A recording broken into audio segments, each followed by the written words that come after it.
Michael Chiklis é o protagonista da nova série do AXN, Coyote, que estreou no final de janeiro, e Séries da TV teve uma curtinha conversa com o ator sobre a sua personagem Ben Clemens. Falámos também com um dos criadores da série, David Graziano. Fiquem então com ambas as entrevistas. De um lado da fronteira, I've got a tunnel, approximately 30 feet deep. proteger e servir. Good work. Do outro lado, proteger. Hi, Michael. You were just saying that this show, it's not about politics, it's about the human side. Yeah. And But we don't shy away from the politics. We know that that's a part of it. And we don't, and we're not apologetic about any of it. We're just giving you the real, in your face. Now you decide. Mm-hmm. So taking into consideration that there's this whole conversation going on in the world right now about migration, where did you, Michael, go personally and introspectively kind of to bring Ben Clemens to life? Well, like I do with any character that I delve into, it is a combination of inward and outward, right? We went down to the border. I drove around with the Border Patrol agents and sat with them and asked them questions about their personal attitudes, about their day-to-day life, about, the politics of the situation, about some of the politics that are imposed upon them. And then went across the border and talked to the Mexican folks about their day-to-day lives and how they perceive the United States. So, you get a lot of outward perspective, and then you have to sit and think about these things and ruminate on it and think, empathetically, like, what if this were me, and what if this were my life, and what if I had these challenges? And then hopefully through that process, you bring all of that to the storytelling. And it was very important for Michelle and I and David that that we get those perspectives and that they end up in the scripts. What's horrible is that we were cut off. We were in the middle of shooting episode 7 of 10. It's very important that you guys know this, that it's a 10 episode season. And we feel that this has multiple potential for multiple seasons, because whether Trump's in office or Joe is in office or whoever's in office, the border will remain. And all of these questions about the collision of cultures and conversation between countries will remain. So we want to take a deep dive into this for a long time to come. But what was unfortunate in the first season of this is that in the midst of it, we're in the middle of the Sonoran Desert and we find out about a pandemic. We're like, what? And they pulled the plug. And then ironically, and actually not without a lot of humor, we weren't allowed to go back to Mexico. Mexico was closed to the United States. So we weren't able to go back. And hopefully we will be able to soon, but we weren't able to go back to finish the first season, which, was difficult because we were in the middle of this incredible odyssey, this exciting adventure, all of us. And you could see it with the crew and the cast. I mean, I talk to everyone in this cast and crew all the time. It's a year later. And we're all socially connected, through the social networks.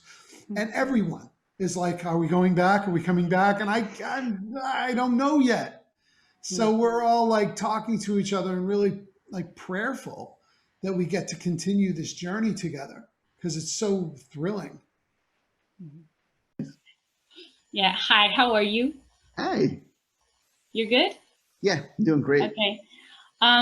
So you're one of the creators and also a writer and an executive producer with on Coyote. Yeah. What was the starting point for this story? What inspired it? It was a idea. The other two guys that you see in the Created by Credits along with me had this idea. They have very little experience in television. I've been in television for like 23 years. So like they had this idea that they wanted to tell a story about a Border Patrol guy retiring. And it was just this, like a really good concept, we thought. You know, Michelle heard the pitch and really liked it. And she's an amazing director. So like we were very excited to get her on board. And she's had a lifelong friendship with Michael Chiklis for about 30 years, you know. And he just seemed perfect to play this crusty, you know, Border Patrol guy, because he's like such a warm teddy bear underneath too. And like I knew that I wanted this guy to be like a little bit of a dick, but also be very likable. And there's very few guys that can pull that off, very few actors. And Michael is certainly one of them. So it started there. And then we just kind of started talking about what the show could be, what the story could be, the ideas behind it, and sort of what I wanted. I thought a lot of, as the showrunner, about like what themes I wanted to explore. Most of the things that I write, you know, I could break them down two ways. Like, I love stories about people who are shipwrecked in the pursuit of the American dream, and also I love stories of cultural collision, and most of that just comes from my sort of upbringing in Brooklyn, in South Brooklyn, you know, because it's so there's so many different cultures in such a small space, and they've all kind of segregated themselves neatly in these neighborhoods. Like, I grew up in the Italian neighborhood, and then there was like a Puerto Rican neighborhood, a Black neighborhood, a Hasidic Jewish neighborhood, a Chinese neighborhood. And as a kid, I was just fascinated about why are they all kind of like in these little pockets, you know, like how come everybody just isn't just kind of mixing all the time like they do on the subway? I would see that every day on the subway, and it was just fascinating to me. And I loved growing up, you know, just sort of being able to have these amazing experiences where I'd get to eat their food and hang out with friends that I had. And like, at a certain point, I would just forget their skin color, forget their national identity. It was just like, they were my buddies, you know. And I wanted to use Coyote to sort of give the viewer a similar experience, the experience of forgetting about race, class, national identity, gender, and just have it be like a human story. But it starts out as a bunch of kind of stereotypes, and I wanted Ben's character to be the biggest stereotype in the thing. He's like he seems like, you know, a middle-aged white working class American. He probably voted for Trump. You know, he's got a Ford F-150 and he drinks Budweiser only. Like, his ex-wife knows the brand that he drinks. She throws him a beer at the party and it's Bud. It's his favorite brand.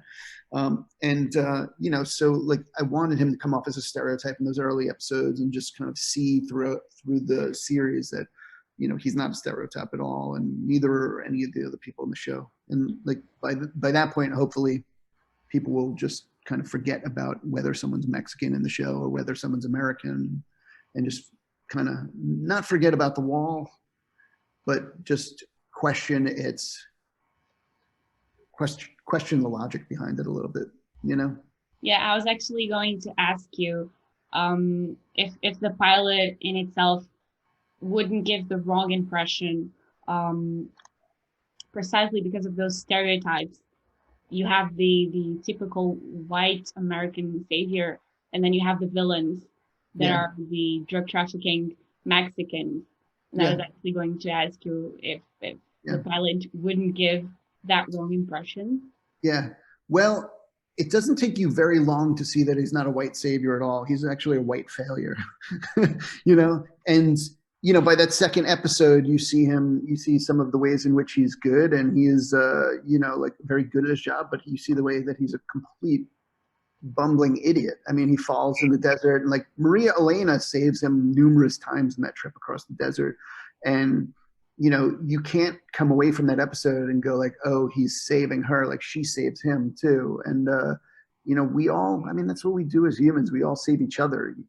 And like, I wanted the cartel guys, you know, there's Juan Diego, who gets introduced in the end of the second episode. He's not your typical cartel boss. Like, no one is a stereotype. And they all have their own backstory, and they all are like the heroes in their own movie, as we all are, you know, in our lives. And it's not quite as black and white, you know, like as it seems in that first episode. Was I nervous that people would stick with it upon seeing stereotypes in the first episode? I knew it was tricky, and I knew it was like going to be like a hard thing to pull off. But I had faith in the fact that people know Michael Chiklis's work. I knew that they would also be stereotyping him in a way as being like Vic Mackey, you know, like, oh, here I am watching a show about this badass, you know, guy going down to Mexico. He's going to kick some cartel ass. And I wanted to, you know, it's almost like judo. Like you go with the audience's expectation and then you reverse it. There's like a narrative judo that I applied here. Like, and by the end of that first episode, you realize he's not kicking anyone's ass. Like his ass is about to get kicked pretty hard. By the country, by the characters that he's come up against, by his own sort of expectations and sort of value system. So I think it, even though we only had 6 episodes and not the 10 original that we wanted, I think we pulled at least enough of that off so that the audience gets what we're going for and sort of wants to stick with it enough to see the rest of the story. You were cut short 4 episodes.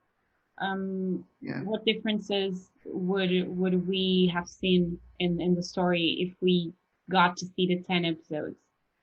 Well, I don't want to give some of that away because like I'm gonna rob lavishly from those 4 episodes for next season, should we be lucky enough to get it. So there's going to be a 2nd season? We'll see. Like we're in talks right now about it, and they've asked us to come up with a budget and everything, which is always a good sign. But like nothing has been sort of, you know, greenlit yet. I think it'll be a matter of weeks probably. They're looking at the metrics, and what I hear is the metrics are really good, and they're very happy with the show, and the audience is bringing them, and a lot of the press that we've gotten is really good. We had like a nice little love letter in the New York Times, I think, you know, there's Maria Elena's story, it's safe to say, is going to be an important one. I think there are very few shows that can show what it's like for someone who comes into America the way she did, try to actually put down roots here and create a life for herself. And so some of those struggles will be dramatized and sort of looked at through the lens of the show. She's going to have her baby. Things are not going to go the way she hoped. Let's just put it this way: it's not the last time you'll see that woman with the spots on her face. You know, she's gonna come to surprise Maria Elena at some point. You know, Ben is now put in the uncomfortable position to find these guns for Mazo, the more dangerous of the 2 brothers. Juan Diego, I think he can reason with, and he's actually a good family guy in some ways. For a cartel boss, he's not that scary. He's more of a businessman. But Mazo wants Ben to find the guns. So certainly season 2 is a hunt for those guns. And also Ben he's got one foot in the criminal world and one foot in the law enforcement world, because now he's been asked to work as a confidential informant by HSI. And so that'll put him in, it's almost like having one foot on the boat and one on the pier, you know? I want the audience to just wonder, like, how the hell is he going to get out of this one? You know, how's he going to find the guns, get these guys taken down, and sort of escape with his life? You know, I think those are the 3 dramatic questions for him in season 2. But I'm going to keep telling the personal little stories too that you see at the beginning of every episode, like they're about the side characters. You know, in other shows, you probably wouldn't get a chance to see what their lives are like, what their own point of view is like. But I think it's important on a show like this to have like a mosaic approach to the storytelling, and to really be able to climb inside the skin of other people, just to see what it's like, walk in their shoes.